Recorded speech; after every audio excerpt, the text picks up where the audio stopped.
بسم اللہ الرحمن الرحیم۔ السلام علیکم ورحمۃ اللہ وبرکاتہ۔ فوٹو کاپی کی دکان پر ایک 22-23 سال کا لڑکا اور ایک 19-20 سال کی لڑکی جس کے ساتھ 40-42 سال کا مرد بھی تھا داخل ہوئے۔ وہ سب بہت جلدی میں تھے اور میٹرک سرٹیفکیٹ کی فوٹو کاپی کرانا چاہتے تھے۔ لڑکی پریشان اور اداس لگ رہی تھی۔ دکان کے مالک جو کہ تقریباً 45 سال کے تھے، انہوں نے پوچھا کتنی کاپیاں کرنی ہیں اور کس لیے کرنی ہیں۔ لڑکی نے اداسی سے کہا 10 کر دیجئے، پتہ نہیں پھر کرنے کا موقع ملے یا نہیں، پتہ نہیں زندہ بھی چھوڑیں گے یا نہیں۔ ساتھ آئے شخص نے اسے تسلی دی، ارے تم لوگ فکر نہ کرو، میں ہوں نا تمہارے ساتھ، کچھ نہیں ہوگا۔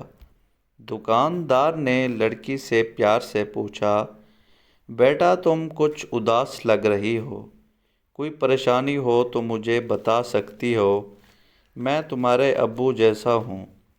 یہ سنتے ہی لڑکی کی آنکھوں میں آنسو آ گئے اور بولی، میں اس لڑکے سے محبت کرتی ہوں اور شادی کرنا چاہتی ہوں، لیکن میرے گھر والے راضی نہیں ہیں۔ ہم بھاگ کر آئے ہیں کیونکہ میں مسلمان ہوں اور یہ دوسرے مذہب کا ہے۔ ساتھ آئے شخص اس کے چچا ہیں، ان کا کہنا ہے کہ شادی کے بعد سب مان جائیں گے۔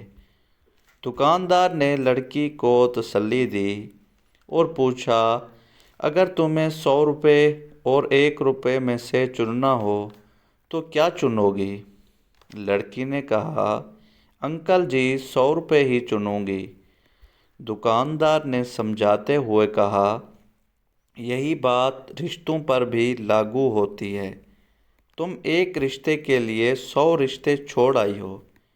یہ سن کر لڑکی کو ایک جھٹکا سا لگا اور اس نے لڑکے سے کہا، مجھے اپنا فون دو، مجھے ابو سے بات کرنی ہے۔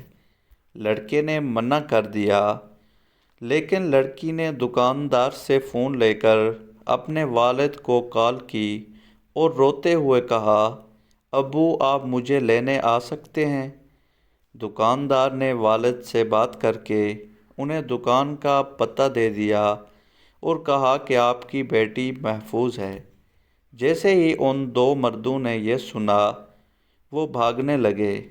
لڑکی نے چلا کر کہا، بھاگ کیوں رہے ہو؟ تم تو مجھ سے بہت محبت کرتے تھے۔ لڑکے نے کوئی بھی جواب نہ دیا اور سامان لے کر چوروں کی طرح بھاگنے لگا۔ لڑکی نے کہا، پکڑو انہیں، میرے بیگ میں زیورات ہیں جو میں گھر سے لائی تھی۔ آس پاس کے لوگوں نے دونوں کو پکڑ کر پولیس کے حوالے کر دیا۔ شام تک لڑکی کے والد آئے اور اسے گھر لے گئے۔ لڑکی نے دکاندار سے کہا، انکل آپ کا بہت بہت شکریہ، میں اب 100 رشتے لے کر جا رہی ہوں۔ یہ لڑکی تو بچ گئی، مگر نہ جانے کتنی لڑکیاں ہر روز ایک رشتے کے لیے 100 رشتے چھوڑ دیتی ہیں اور بعد میں پھر پچھتاتی ہیں۔